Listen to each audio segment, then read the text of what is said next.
Hello, welcome to Triggered Care. I'm Alex.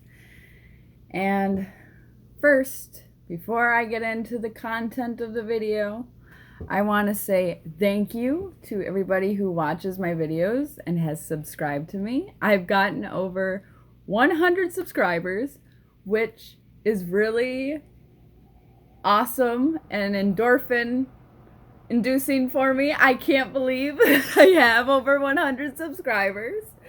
When I first made the channel, I expected maybe 20 subs from my support group Discord community that I utilize and go on. And so just the fact that I have gained this many subscribers is surprising in a delightful way, and I don't get many delightful surprises, so it's very appreciated. And yeah, I just want to say thank you, and I love you all, and it's so great. You all leave the nicest comments, and your support and even your viewership means so much to me, so thank you. All right, let's get in to the meat of this video, which I have been attempting to make for the past couple weeks because it's been on my mind. But every time I try to make a video, I get into the rambles and into the flashback emotions, and then I deem it unuploadable because I really don't want to cement my anger into the YouTube atmosphere. And I want to approach this from the most unbiased way, if that makes sense. Because things aren't black and white, and I very much don't want to treat this like it's black and white, even though my emotions kind of pull me towards that, because obviously I will be biased. It's my life. I have certain feelings towards the things that I've experienced. But I want to be well grounded while explaining my experiences, if that makes sense. So this is that attempt to explain something that I have neglected expanding on for over a year now. And not that I expect any of you to notice, but I am going through the process of a divorce, and it's going to be finalized very soon. And so I kind of want to get into that part of my life, because the only time I really talked about my marriage was before the separation, before we started going through divorce stuff. And I know that it appears as though I only had positive things to say about my soon-to-be ex-husband. And not to discredit those positive things, he has supported me in a lot of ways while we were married. And we were married for 7 years, so a considerable amount of time. And we have had lots of happy moments. We've had lots of supportive moments and conversations between us that have helped me in my recovery. And I don't want to detract from that fact. I'm not going to sit here and be like, actually, that was all a lie. He's a horrible person, because I don't believe that. He has brought a lot of good epiphanies into my life and a lot of good things into my life. And I want to acknowledge that before I get into what the marriage was like as a whole, or looking towards the more difficult parts of my marriage. Because along with his supportive moments, there were also toxic and abusive moments in our marriage. And abuse is not black and white. Abusers aren't black and white. I know that there is this sort of idea, a societal norm idea, that abusers are always angry and they're always abusing, and it's impossible for them to have any empathy, and it's very much like a caricature of what a bad person would be, when in reality most abusers also have great, beautiful sides to them, where they are kind and they are nice and they have the capacity to empathize and to have some personal growth. It's very, very rare to come across a person who is negative 24/7. And I think that stereotype kind of does victims a disservice, because then when we're in an abusive relationship, we look at the good times and we're like, well, they can't be abusive because look, they were nice here, here, and here. So this bad behavior, they're allowed to be human. And it excuses a lot of inexcusable behavior because it's not so black and white. There was no physical abuse between me and my husband during our marriage. He didn't hit me, he didn't beat me. And I think because of that lack of physical abuse, I could not see or recognize the other forms of abuse going on, because my childhood was considerably more difficult and hard and sorrowful than my adulthood, than my marriage. And so to have my childhood almost as my template of normalcy, not even trying to make it my template of normalcy, that's just how my brain saw the world for so long, that when my situation improved and I got into a relationship that was more healthy than my childhood relationships, I still was blind to a lot of the more under the surface abuse of coerced sex and emotional abuse, manipulation, gaslighting. It was harder for me to, first of all, have the self-esteem to be like, you shouldn't treat me that way. And also just for me to identify what was going on. Because with gaslighting, that makes anybody confused. It makes anybody kind of question their reality. And when you are diagnosed with a mental disorder, for me, I was very quick to blame myself. Of if there was an argument, if there was some gaslighting going on, I would just default be like, oh, well, it's probably my fault. And I feel like a lot of people have that reaction to gaslighting, and that's not nearly talked about enough, because there's still the victim blamers out there that will be like, well, if you knew that they were treating you wrong, why didn't you just leave? Well, I didn't know it was wrong. I thought I was wrong. I didn't know that the relationship was wrong. I didn't know that this person was taking advantage of my low self-worth and my low self-esteem. Like, nobody gave me that letter of information of like, hey, by the way, you're being abused, you might want to leave. That's not how that works at all.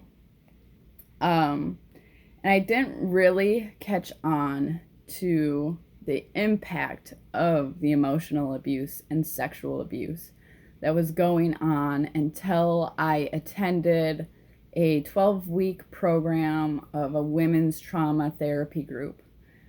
And I remember being in that group, and they were explaining different sorts of abuse and different ways of intimidation and all that sort of stuff, and having those epiphanies and having those realizations of, wow, my husband invalidates me all the time. He discriminates against me for being mentally challenged, and I don't know what to do. And just that realization of like, he does not love me when I still very much love him. I'm still very much in love with him, but obviously his behavior is saying the opposite about me, and I don't know how to process that. I don't know how to handle that. And it was a very, very painful process. So then I started to analyze. And that last summer that we were together, all of his abusive tendencies kind of exploded over that summer. And in the beginning of the summer, late spring, early summer of that year, we got into a big fight that still sticks out in my mind.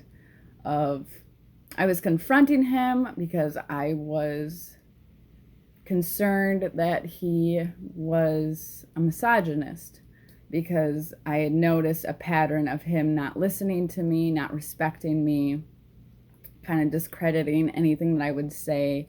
And even if I proved myself right, he was still like, well, it still doesn't matter because your opinion doesn't matter. So I confronted him and I'm like, hey, I think you're a misogynist because you really don't respect what I have to say or what I do. And I feel like you don't respect me as a person. And, I think that's because I'm a lady, or I was born a lady. So you have that, your subhuman sort of perspective on me. And he goes, oh, no, Alex, that's not it. That's not it at all. I don't respect you because you're mentally ill. And I remember him saying this to me and me just sitting there in shock of like, oh my God, that's so much worse. I don't even, and I'm supposed to stay married to you? And I'm just supposed to be like, okay, he just doesn't respect me because my brain doesn't work like most people's. And that's kind of where a big fracture in the marriage really started, was at that point of realizing that no matter how much recovery work I do, no matter how functional I get, that he will not see me as a person. And the next several months, there were lots of arguments. There were lots of panic. I was having nightly panic attacks for a very long time in our marriage. Nearly half of our marriage, I suffered from continuous panic attacks, along with health issues, which if you look back at my videos, you'll notice that I'm about 10 to 20 pounds lighter at some points because my mental state was just not good. I was constantly stressed. I was constantly fearful. And I was not able to look at my life and pinpoint where that fear was coming from. For a long time, I blamed it on my PTSD in general. And part of that was I was having flashbacks of my childhood all the time. And so I kind of attributed that just to my mental illness and being like, oh, well, that makes sense because my childhood was pretty intense, that I will have to go through this time of remembering everything. But not realizing that I'm having all those flashbacks because the energy and the environment I'm in are making those memories come back, because I am still in a tense environment. I am still in a very critical environment where my actions will be harshly judged. I will be name called. It was the middle of our marriage that he just blasted to his friends that I am the biggest whore in town after a conversation I had with him about my hypersexuality after leaving high school. If I wore a tank top that was too revealing, then I was a slut. And those sort of things. But did I notice? No. Did I advocate for myself? No, because that is a part of a normal that I come from. It does not easily register that I'm going through something that I shouldn't be going through. That mentality of stoicism and just forget about it, it's not that big of a deal, really kept me in that spot for a really long time. And as a result, my body got very sick. My PTSD skyrocketed in symptoms for a very long time. And it wasn't until that group where I'm like, okay, I'm piecing these pieces of the puzzle together and I'm realizing that I still live under constant stress. How did I not realize that? And so it was about a month after that group got done that I left my ex-husband, and I just told him straight out the bat that we are not compatible. And I was still very much in love with him, but I knew from a more scientific point of view that our personalities were very toxic together, and that yes, I love him, but also he makes me feel so rejected constantly that will make me miserable for a very long time. And I don't want to be miserable for a very long time. And if I want to be the best mom that I can be, I need to make sure that I'm mentally healthy. So then I left, and it was not the easiest next couple months. I recall him calling me up and begging me to come back and crying. And then, I would go and comfort him and be like, hey, it's okay. This is going to be quite the adjustment, but our marriage really wasn't working out well.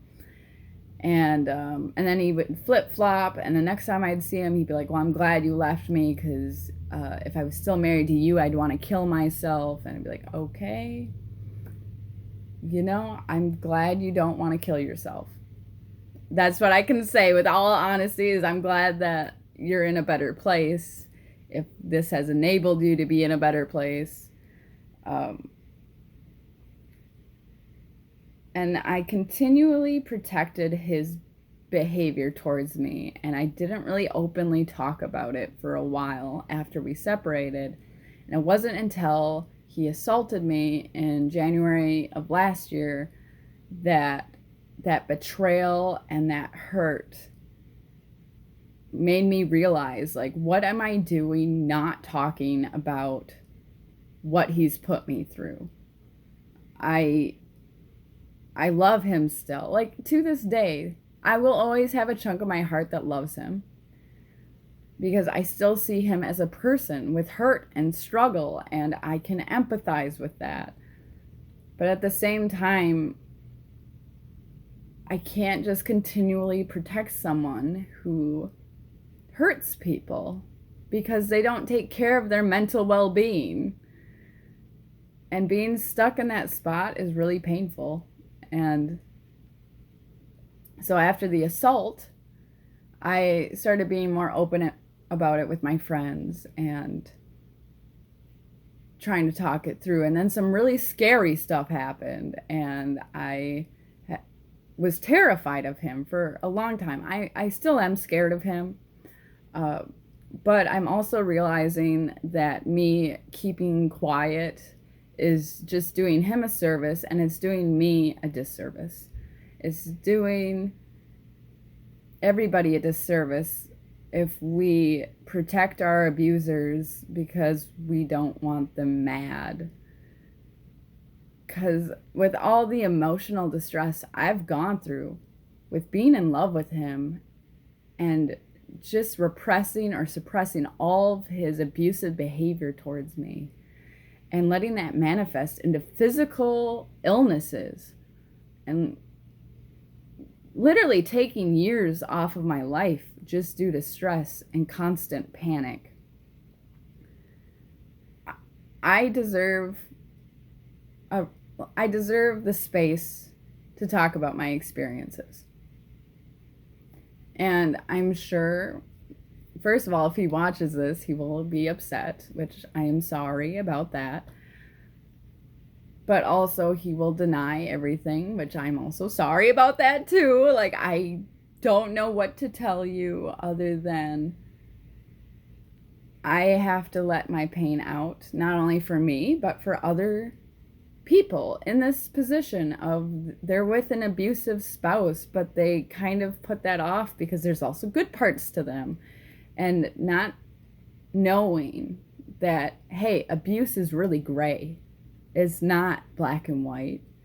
And emotional abuse is abuse. It's still harmful. It's still painful. And sexual abuse can be a situation where the person being abused isn't screaming no because they're scared, or because they feel a heavy obligation to fulfill that need in order to keep themselves safe. And I guess the end point of this video is it's hard to see abuse when you're in it. My brain is ridiculously good at hiding painful things from me.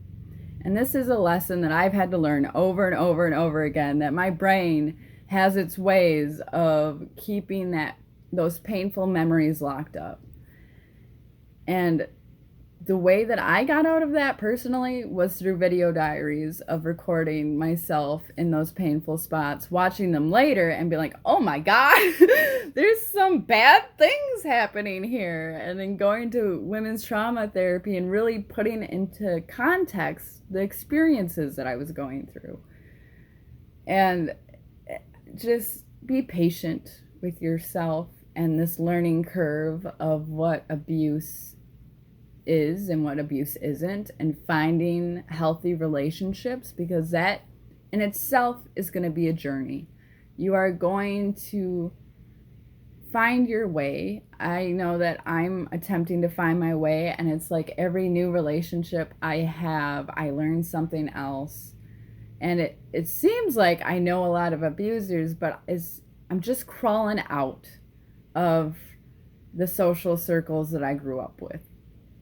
Because it took me a long time to really identify what red flags are and what self-respect is, and how to advocate for myself, and how to get out of the self-blame game that I get stuck in because of my self-loathing and because of my masochism. So I'm not going to drone on for too much longer. Again, thank you for all the subs. My heart is so filled up with validation and gratitude, and I love you all, and I hope you all have good ones.